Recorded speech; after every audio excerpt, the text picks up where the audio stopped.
E é isso, né? Então, assim, a questão da luminosidade é algo aí, da luminosidade e no cultivo de raiz são dois pontos aí importantes no cultivo de Phalaenopsis, tá? Luz, ela precisa, né? A luminosidade ali ela precisa, e a questão do cultivo de raiz.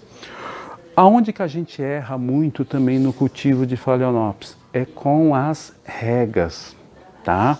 Porque normalmente, quando a gente vai comprar uma orquídea, a gente pede uma informação, né, para as pessoas, né, algumas pessoas às vezes orientam a gente ali de uma maneira não muito correta, vamos dizer assim.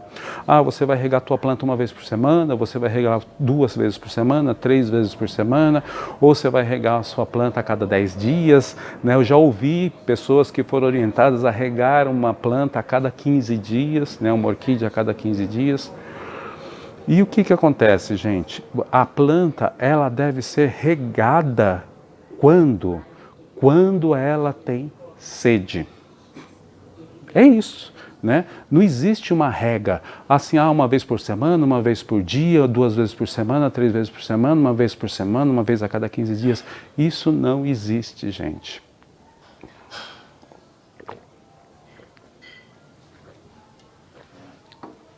Isso não existe. A gente deve regar a planta quando ela tem sede, quando ela tem necessidade de ser regada. Isso, dependendo do teu ambiente, pode ser uma vez ao dia, 2 vezes ao dia, uma vez por semana, uma vez a cada 2 dias, uma vez a cada 3 dias, tá? Agora, o que a gente precisa observar, né? Que as Phalaenopsis, normalmente, elas vêm de ambientes quentes e um pouco mais úmidos. E quando a gente fala de umidade, é umidade ambiente, né? Então, normalmente, esse é o grande problema que a gente tem aí no cultivo da grande maioria das orquídeas, né? Diferente de plantas, né? Onde que você, de algumas plantas aí que a gente tem de jardinagem, as Phalaenopsis, elas precisam dessa umidade ambiente também. Espera aí, eu acho que aqui acabou a bateria deste celular. Sério. Então teve aí, eu acho que foi o celular aqui, deixa eu ver. É o celular aqui, acabou caindo aqui a bateria, né? Mas a gente vai trocar já já, a gente volta aí a entrar novamente aí no ar. Já vou conectar. Tá joia? Bom, então vamos só ver se a gente já consegue aí já voltar a conexão. Isso daqui tá no Facebook, né? Então tá joia, gente. Só aguardar um minutinho aí que a gente já volta aí a conexão aí para nossa live aqui. Um pouquinho, amor. Tá joia? Deixa eu ver. Vai falando. Só um minutinho. Então vai demorar um pouquinho, né? Então vamos lá. Então assim, a gente estava falando ali justamente ali da questão que a gente falou da luminosidade, a gente falou também das raízes, né? E a gente estava falando da questão das regas, né? Então a gente precisa tomar um cuidado muito grande com isso, né? A gente deve regar a planta quando ela tem necessidade. E a gente observar um pouco isso, né, também, porque é uma questão que, assim, se a gente exceder nessas regas, né, então por isso que às vezes a opção para quem hoje cultiva plantas em alguns ambientes assim, como um apartamento, uma varanda, aonde que você ali não tem como montar um ambiente, como assim montar um ambiente de orquidário, uma estufa, né? Ou a gente cobrir um ambiente externo. Se a gente cultiva dentro de um apartamento, uma dica muito importante, utilizem vasos transparentes, tá? Porque nos vasos transparentes você consegue observar quando a tua planta precisa ser regada, tá? Essa é uma dica fantástica. E às vezes também a questão quando a gente fala do cultivo aqui, deixa eu pegar só uma planta aqui para a gente mostrar. O cultivo também em leque de madeira, né? Então quando a gente faz esse cultivo também em leques de madeira, né? Então, ou em madeiras, né, também, isso ajuda bastante, porque quando a gente olha para a planta aqui, a gente já consegue visualizar se ela precisa ou não precisa aí, de ser regada e qual o momento que a gente deve regá-la também, né? Então, por isso que acaba sendo bem importante aí a gente observar isso. Mas é engraçado, ele tá aí, mas ele desconectou, né? Não acabou a bateria, ai que susto. Eu acho que será que ele só desconectou? Acho que ele só desconectou. Vamos ver aqui, depois a gente já volta. Eu vou publicar já esse. Que ela tá, vamos fazer 2 vídeos, né, aqui. Então só um minutinho que já vai voltar. Mas será que a bateria tá bem? A bateria tá super cheia. Acho que ele desconectou somente, né? Provavelmente. Então vamos lá, voltando à rega, aqui que a gente fala, vaso transparente. Porque no vaso transparente você consegue ver a hora de regar a sua planta, né? Olha só, então se você vê que ela está úmida, você não precisa regar. Se você perceber que ela está secando, aí você vai lá e borrifa a planta, né? Então isso que é bem interessante quando a gente usa no cultivo vasos transparentes. Então essa é uma das dicas que eu dou para vocês, principalmente para vocês que cultivam em apartamento ou cultivam em locais aí onde que você não tem um ambiente, como que eu posso dizer, um ambiente aí favorável para o cultivo. Voltou aqui o Facebook, deixa eu só conectar aqui o microfone. Só um minutinho. Bom, então eu vou me repetir, tá? Desculpa aí você, o pessoal do Facebook voltou aqui novamente, que acabou caindo a conexão aqui, não sei o motivo, mas ela acabou caindo a conexão, a gente voltou, acho que foi a bateria, mas também não foi, ela oscilou e caiu. Então a gente estava falando um pouquinho aí da questão da rega, né? Então a gente tinha falado um pouquinho já sobre aí a luminosidade, sobre as raízes, e a gente estava falando um pouquinho da rega, né? Então, o pessoal que está voltando aí agora, vou me repetir, pessoal que está no Instagram, peço perdão, mas eu vou me repetir, e para o pessoal justamente do Facebook que havia saído aí, que houve uma desconexão, saiu a conexão, caiu a conexão, não sei o motivo, tá joia? Mas a gente estava falando um pouquinho de rega. Então, quando que é importante a gente regar a orquídea? A gente observar que quando ela tem sede, né? E quando que a gente sabe isso? A gente tem que ficar sempre observando a planta. Não existe uma rega. Vou regar a minha planta uma vez por semana, 2 vezes por semana, a cada 10 dias, a cada 15 dias. Isso não existe, tá, gente? O que vai mandar a rega para vocês é o teu ambiente, né? Então essa é uma informação que muitas vezes é uma informação que chega errada para nós que cultivamos plantas, né? E aí a gente acha que tem necessidade de todo dia regar a planta, ou a cada 2 dias, ou uma vez por semana. E não existe essa necessidade. Qual que é a necessidade? A necessidade da planta. É quando a planta tem sede, quando a planta tem necessidade de ser regada, né? Então, o que a gente faz? No caso de Phalaenopsis, uma dica, né, que eu acho que é muito importante para quem cultiva, principalmente em apartamento ou em locais onde que você não tem como dar uma umidade ambiente para essa planta, ou seja, né, se eu tenho uma varanda, eu tenho um apartamento, ali às vezes o ar, eu não tenho como manter uma umidade constante, como no orquidário, como eu faço aqui hoje, ou como eu fazia na minha casa. Então não tinha, lá eu tinha como manter, aqui eu tenho como manter, mas numa casa a gente não tem, muitas vezes numa varanda, numa sala, a gente não tem como fazer isso. Como que a gente pode fazer? Qual artifício que eu posso utilizar?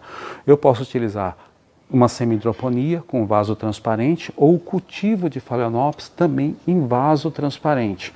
Porque o vaso transparente, como ele favorece também o desenvolvimento de raízes, aquela questão da fotossíntese e o desenvolvimento de raiz, ele também me mostra quando eu devo regar minha planta, porque eu vou olhar no vaso transparente, bom, secou um pouquinho, já está seco, já tinha necessidade, eu vou lá e rego, né? Então isso é uma dica muito importante para vocês que cultivam Phalaenopsis em apartamento ou em casa, em sala, que você não tem um orquidário.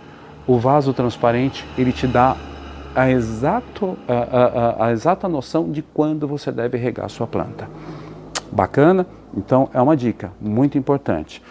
Você também pode utilizar a semi-hidroponia, que isso também facilita muito aí a questão do cultivo também das Phalaenopsis nesses locais.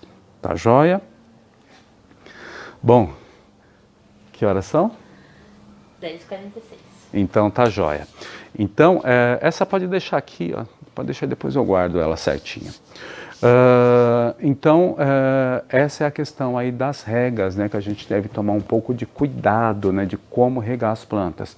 E principalmente uma outra dica, né, para quem estava fora e chegou agora, estava fora não, que tinha caído a conexão, né, que eu tinha mostrado, uma outra opção também é o cultivo em leques de madeira ou em madeira. Amor, faz um favor para mim, entra por aqui, eu vou te mostrar uma planta para você pegar para mim. Mais, essa daí. Mais uma, essa daí, isso. Então, assim, o importante é que às vezes, assim, se você cultivando ela em madeira, você também consegue saber, né, através do dedo, você tocando no esfagno, você vai saber a hora de regar. Então, o cultivo em leque de madeira ou em madeira também ajuda bastante, né? O que a gente tem que tomar um pouco de cuidado quando a gente cultiva em sala ou em apartamentos ou esses locais, não molhar muito o centro da planta, né? Ou essa parte de crescimento da planta, porque senão aqui, como na casa não tem ventilação, muitas vezes o ar é mais parado, pode fungar essa parte aqui da planta e a planta vir a definhar. Essa planta aqui, eu plantei ela tem algum tempo num sansão do campo. Tá? Então vocês vejam aqui, ó, é um sansão do campo, né? Eu plantei, coloquei um pouco de esfagno aqui embaixo nessa planta. Olha como que ela tá. Para vocês terem uma ideia, né, do crescimento. Olha, essa raiz fantástica, eu tenho uma outra raiz aqui e eu tenho mais duas raízes embaixo saindo. Uma aqui, ó, tá na folha e outra aqui embaixo. Tá? Essa planta aqui é uma planta um pouco delicada, né? Essa daqui é a Phalaenopsis Joy Spring Canary. Então era um broto que eu tinha aqui e eu plantei ele dessa forma, né? Isso daqui tem aproximadamente de 4 a 6 meses, acho que não tem muito mais do que isso, não. Acho que até tem menos, deve ter uns 4 meses aproximadamente. Porque a gente acho que pegou ela em outubro. Isso, então foi em outubro mais ou menos que eu tive essa planta, aí eu estava com esse broto, eu plantei ele aqui. Olha como que ele está. Ele já saiu, está saindo mais uma folha aqui e as raízes se desenvolvendo. E aqui um pouco de esfagno embaixo. E olha como a planta está se desenvolvendo. E aqui, vocês que cultivam aí em alguns ambientes onde que você não consegue manter uma umidade constante, olha só, é também uma grande opção aí para vocês cultivarem essas plantas. Tá joia? Bom, gente, eu acho que esse tema ainda tem muita coisa para falar, mas a gente vai parar, vamos fazer ele aqui em 2 partes, né? Então semana que vem a gente dá continuidade, porque ainda tem mais algumas coisas para a gente falar dentro de Phalaenopsis, então a gente dá continuidade isso na semana que vem. Ficou alguma dúvida? Vamos colocando ali no Instagram, no Messenger, também no Direct, né? No Instagram no Direct e no Facebook no Messenger, para a gente ir acrescentando isso na semana que vem. Então na semana que vem a gente dá continuidade nesse tema de cultivo de Phalaenopsis, né? De espécies de Phalaenopsis, porque é um tema bem interessante e ele é muito complexo, né? Complexo no sentido assim, é um tema que tem muito detalhe, que é importante a gente sempre estar observando no cultivo de Phalaenopsis espécies. Tá joia? Bom, vamos encerrar essa parte hoje. Vamos ver se a gente tem algumas perguntas que a gente possa aí tá orientando vocês ou tirando alguma dúvida e mostrar mais algumas plantas que a gente tem aqui floridas. Tá joia, pessoal? E semana que vem a gente dá continuidade nesse tema aí sobre o cultivo de Phalaenopsis. Deixa eu ver o que... essa daqui então mostrar mais algumas plantas para a gente poder depois ir ver a responder, enquanto a minha esposa aí vai preparando para a gente ver algumas questões, responder algumas questões.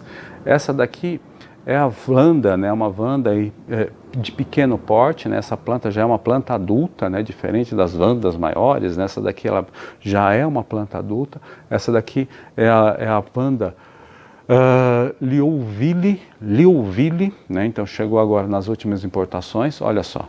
E o que é interessante, ela tem um labelo, né, bifurcado, né? Então esse labelo dela é um labelo bifurcado, bem interessante essa planta, né?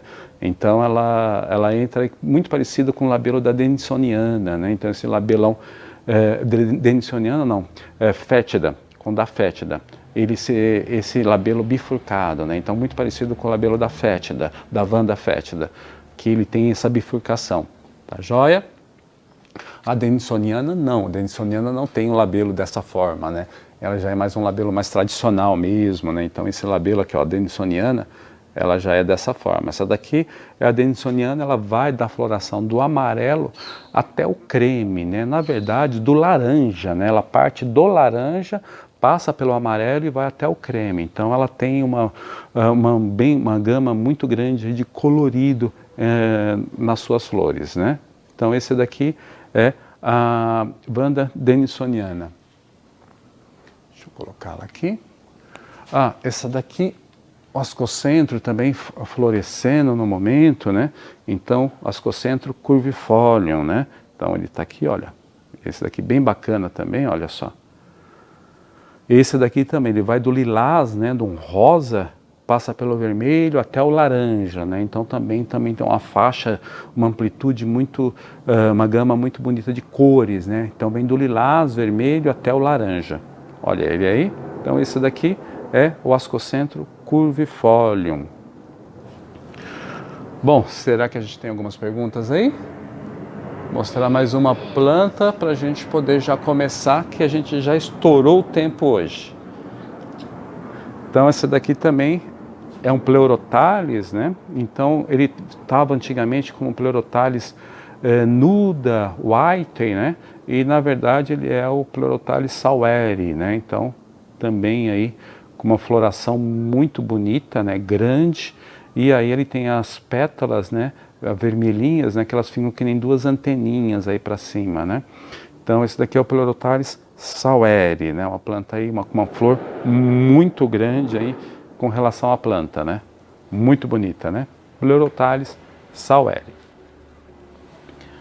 Vamos lá, então. O que a gente tem aí para a gente poder... Nossa, eu trouxe planta demais, gente. Não vou conseguir mostrar tudo hoje. Fica para a semana que vem, a gente mostra o restante, né? Vamos lá. Ó, eu vou falar aqui do Facebook, da live anterior, tá? Tá. A Cirlei fala assim, Roberto, a primeira orquídea que você mostrou, ou seja, a Erangis lutealba, Tá. ela tem uma e colocou amarrada na laranjeira. Fiz certo ou errado? Moro no Rio Grande do Sul. Devo trocar de lugar? É assim, tá? Como que é o nome dela? A Cirlei.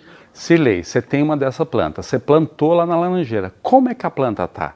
Tá se desenvolvendo bem? Tá crescendo bem? Ela se adaptou? É isso que você tem que observar, né? Então, porque o que a gente fala com a orquídea não tem certo e não tem errado. Tudo que manda é o seu ambiente. Como que a planta está se desenvolvendo? É isso que você vai observar. Olha para a tua planta, ela está se desenvolvendo bem? Ela está crescendo bem? Ela está indo bem? Então não mexe. Agora, se a planta, pelo contrário, ela está definhando, ela não está indo bem, não está soltando raiz nova, ela está ali, de alguma forma ali, perdendo o viço dela e ela está morrendo, então você tem que trocar. Mas se a planta está bem, está se desenvolvendo bem, deixa ela lá, tá? Porque no caso as eranges são plantas esse gênero é um gênero da África, então são de regiões às vezes até um pouco mais seca, mais quente. Então se ela está se adaptando aí nesse cultivo na laranjeira, deixa ela, não mexe não tem certo e não tem errado, né? Você tem que observar se a planta gostou ou não gostou do ambiente que você colocou. Tá bom? Então essa daqui que ela está falando, né? A Erangis lutealba, essa daqui mesmo. Isso aí. O Gustavo fala assim, bom dia, sou de Tupã, qual o substrato ideal para Phalaenopsis?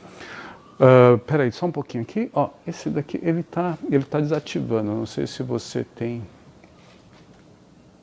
Eu não sei o que é. Talvez seja algum modo de segurança que ele tem, né? A gente vai ter que ajustar isso.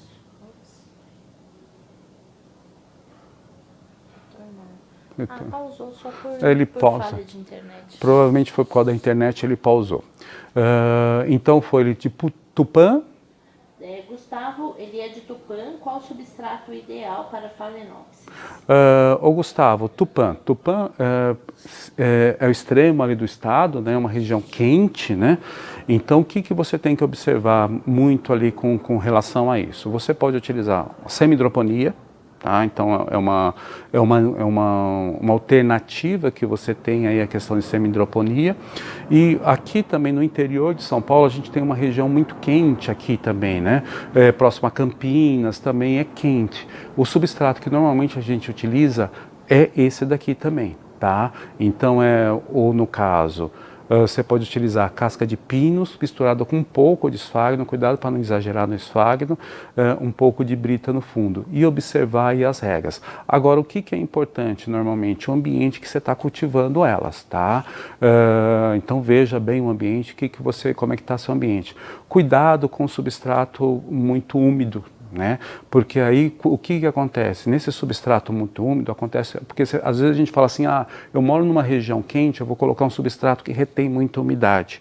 Mas aí é um grande perigo, porque o que acontece? Um ambiente quente, um substrato muito úmido, quando esse calor aumenta, ele cozinha a planta, né? Ele cozinha a raiz da planta. Então é um substrato que você pode utilizar, esse de casca de pinos número 2, nessa um pouco maior, com um pouco de esfagno. Tá joia? O Fernando fala aqui o seguinte, ele cumprimenta, né? Ele escreve em espanhol, não sei de onde ele, né, de onde ele está escrevendo, mas ele fala assim, ó, minha orquídea morreu. Ô Fernando, poxa vida, que pena, né? É o que a gente até brinca aqui do Brasil, né? Que a gente fala assim, a orquídea não morre, ela é teimosa, né?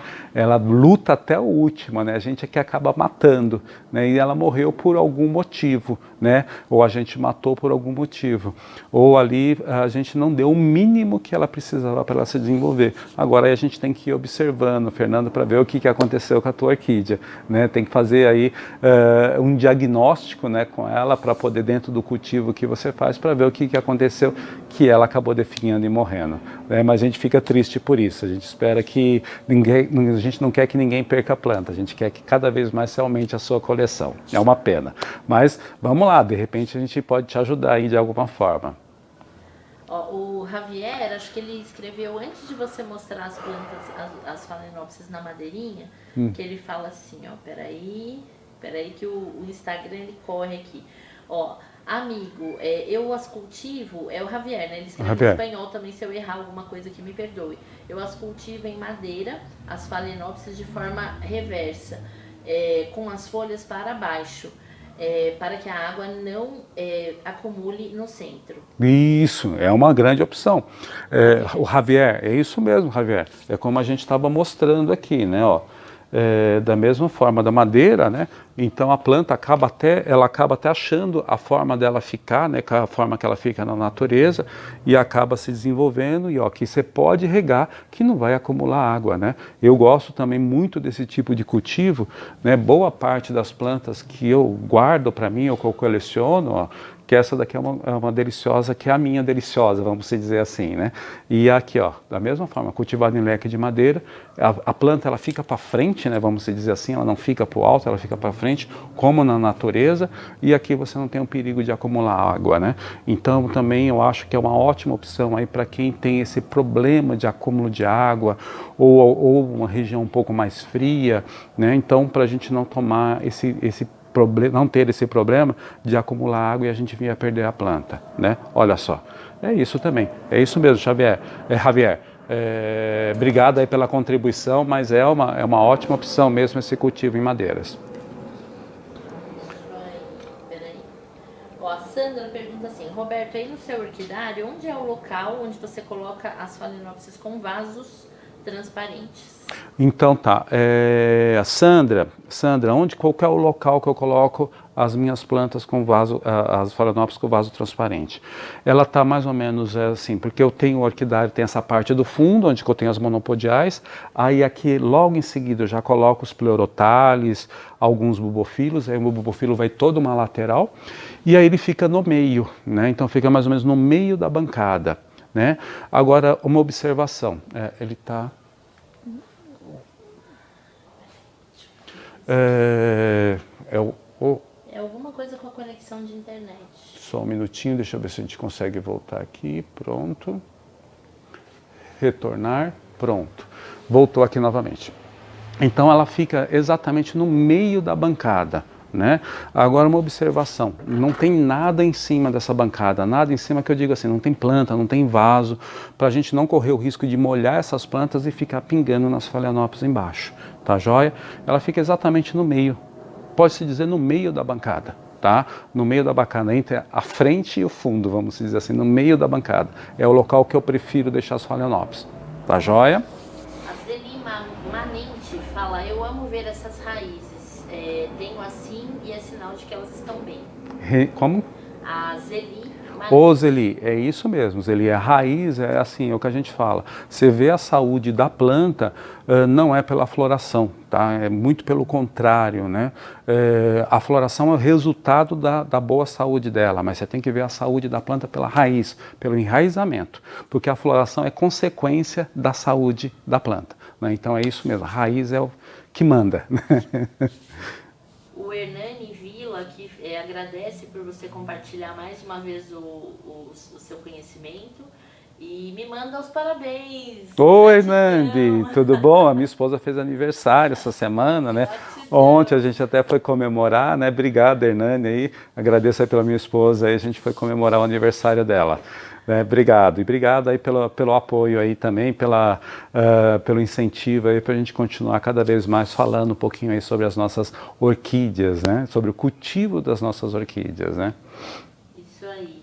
Aí ele também pergunta se você por acaso tem pedido de importação de Spring Canary.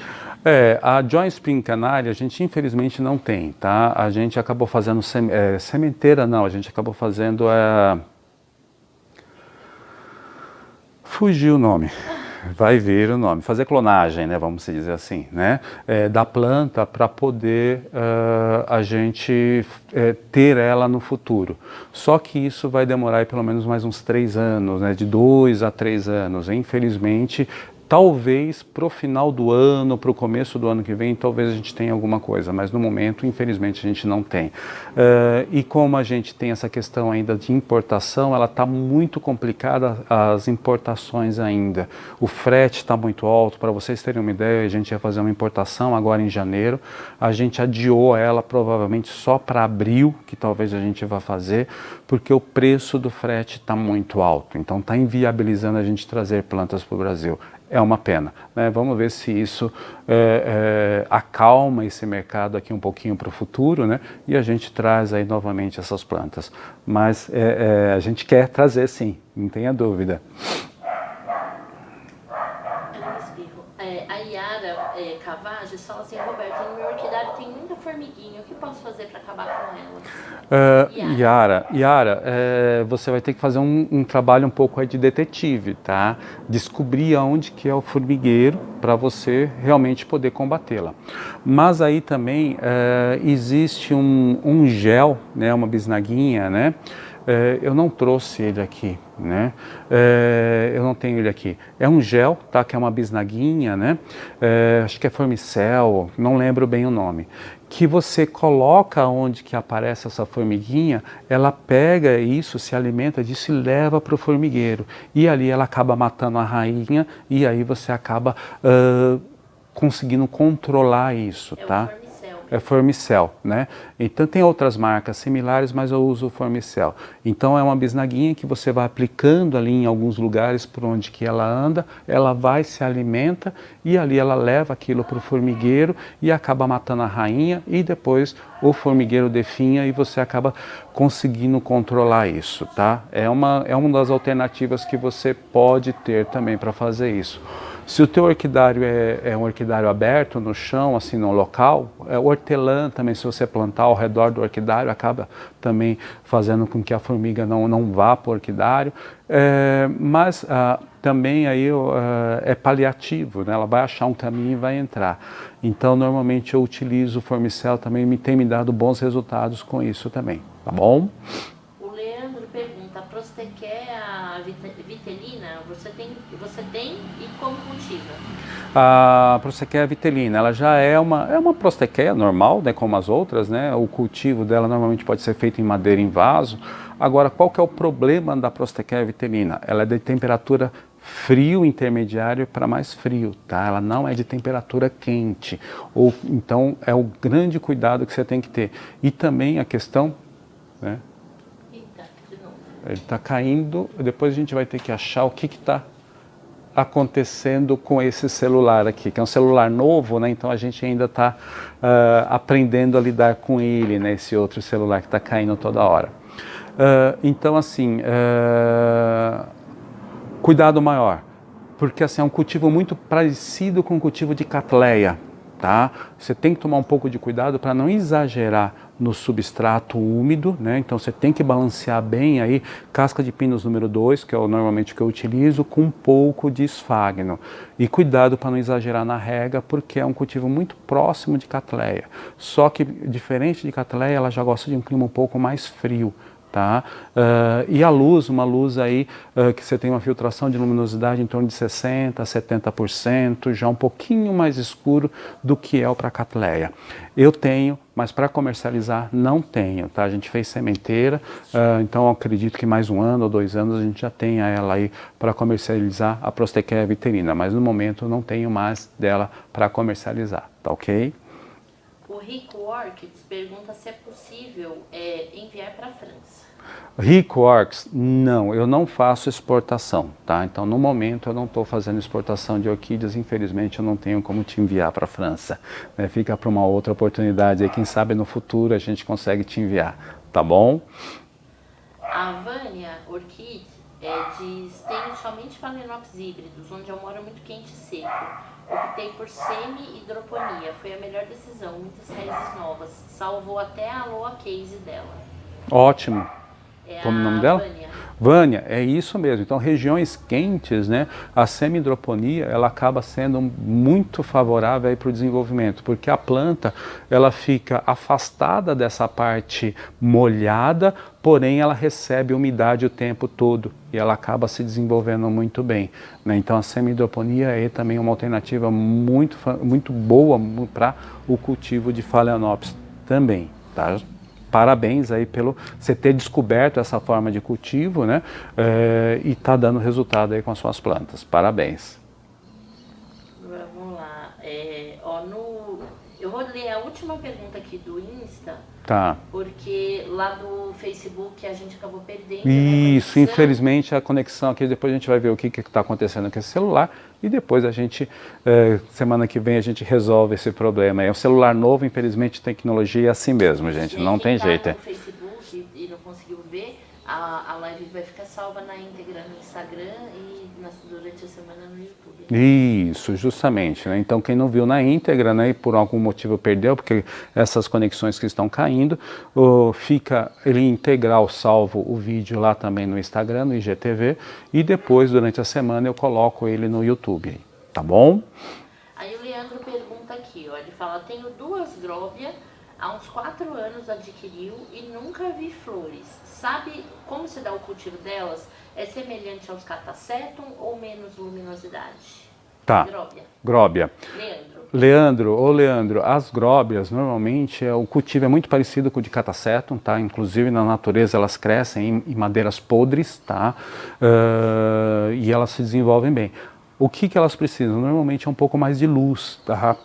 Então veja essa questão onde você está cultivando elas, que elas precisam um pouquinho mais de luz. E outra coisa importante, né, nas gróbias, a raiz. Se a raiz dela está se desenvolvendo bem, dá uma olhada aí na raiz como é que está. Se a raiz está desenvolvendo bem, aí veja só a questão da luminosidade, que pode ser que você esteja errando pela questão da luminosidade. Ela precisa de um pouquinho mais de luz, tá bom?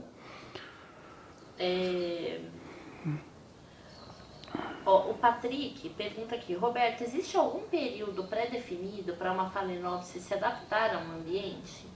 Algum período pré-definido? Pré-definido. Olha, não existe, tá? Porque assim, o que a gente sempre comenta, ela é um ser vivo, tá? Então existe a questão da individualidade. É o Patrick. É o Patrick. Ô Patrick, então estou respondendo a tua pergunta, então existe a questão da individualidade. Cada indivíduo ele se desenvolve de uma forma diferente. Faz um favor para mim, essa daqui a gente já está encerrando, né? Vou ler só mais uma, tá? Tá, então faz um favor para mim, que eu acho que meu fio não vai dar. Falar. Pega aqueles 2 bubofilos ali, para mim, por favor. Então, não existe uma questão assim de um tempo pré-definido, esses dois, de um tempo pré-definido para adaptação, tá? Cada planta, ela é considerada, eu considero como um indivíduo, e cada indivíduo se adapta ou mais rápido ou de uma maneira mais lenta. Ele acaba se adaptando, mas tem a particularidade de cada indivíduo. Por que eu pedi para ela pegar essas plantas? Ó, dá uma olhada nessas plantas. O que vocês estão observando? Né? Essa planta aqui, né, do meu lado direito, a planta do lado esquerdo. Tá? O que você me diria? Essa planta aqui, provavelmente, ela é uma planta que ela tem no mínimo um ano ou mais de um ano na frente dessa, correto? Pelo contrário, são da mesma sementeira. Foram plantadas exatamente no mesmo dia, na mesma época, e são da mesma sementeira. Olha como é que está essa planta e olha como é que está essa. Ah, mas essa que está pequena, ela está ruim, ela vai morrer? Não, essa daqui simplesmente se adaptou melhor e mais rápido ao ambiente. Essa daqui demorou um pouco mais. E aí aquela questão do Darwin, né? É o melhor, a questão do desenvolvimento é a adaptação. Então o indivíduo que se adapta mais rápido é aquele que acaba crescendo e indo muito e ganhando aí essa briga aí pela adaptação do ambiente. Se fosse na natureza, essa daqui com certeza estaria na frente de todas as outras, né? Mas aí vocês vejam, mesma sementeira, plantada no mesmo dia, com o mesmo substrato, mas olha como que ela cresceu, né? Isso daqui é um bulbofilo macrobulbon, né? Então, ó, vocês vejam a diferença que tem das plantas, mas são duas plantas da mesma sementeira. Então, tudo isso, Patrick, para te explicar que assim, não existe, não tem um tempo pré-definido.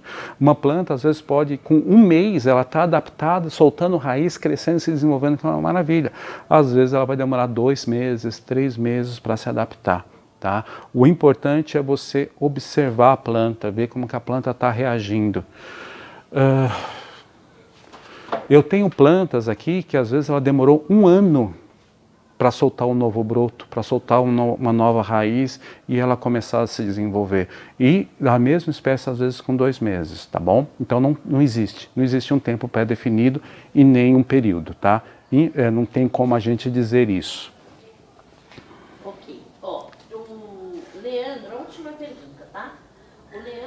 Santiago, ele pergunta assim, ó, como fazer a estrutura do teto de um orquidário no corredor para ter a caída de água de uma parede à outra? Forma de arco, inclinado, tem que pôr calha, se for de uma parede à outra no corredor. Tá. Se for de uma parede à outra, Leandro, então assim, ó, num corredor, como eu tinha lá em casa. Então eu tinha um corredor com 1,20 m, o que eu fiz? Eu coloquei a telha, né, a cobertura com 70 centímetros, ele estava coberto 100% com sombrite, então sombrite 100%, só que a parte que era plástico eu cobri com 70%, então ficou 50 centímetros de vão. Então essa água caía direto no corredor, ok? Eu tinha lá em casa. Se você quiser optar, você pode optar por colocar calha, você faz ele inteiriço até o final e coloca uma calha. É uma das melhores opções que você pode fazer. O em arco, o que vai acontecer? Se você fizer ele em arco, ele vai cair água de um lado e água do outro lado, dos dois lados.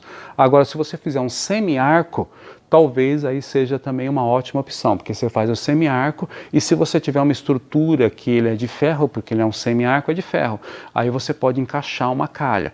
Só que o cuidado, o peso, né, que você vai ter, qual que é o comprimento, porque a água pesa, principalmente na chuva, né, então o que vai acumular de água ali às vezes pode ser muito pesado e não aguente, né, então é isso que você tem que tomar um cuidado com isso. Mas qual que é a melhor opção? É muito difícil te dizer porque eu não estou vendo o teu corredor como que é, mas normalmente se você quer evitar que caia água dentro do teu orquidário ou dentro desse corredor, você faz ele inclinado e coloca uma calha aqui no canto encostado à parede, que essa água caia na calha e depois vá para a rede pública ali, né? Então é a melhor opção aí que você pode fazer, tá joia? Foi o Leandro, né? Tá bom, Leandro? Gente, vamos encerrar hoje, tá? Então semana que vem a gente está aqui para a gente dar continuidade aí sobre o tema cultivo de Phalaenopsis espécies, tá bom? E a gente dá continuidade nesse tema. Se a gente tiver alguma dúvida, algo que eu possa ajudar vocês, me manda aí a pergunta no direct pelo Instagram, que fica mais fácil de eu localizar, no Messenger, no Facebook, que também eu acabo localizando mais fácil. E também, se vocês quiserem, pode me mandar um WhatsApp, o 11 99187 8965. Não prometo responder hoje para vocês, porque agora eu estou cuidando de pedido para despachar para segunda-feira, mas durante a semana eu respondo para vocês. E convido também a visitar o meu site www.orquidáriorobertomartins.com.br. E até semana que vem para vocês, uma semana abençoada a todos aí. Até mais!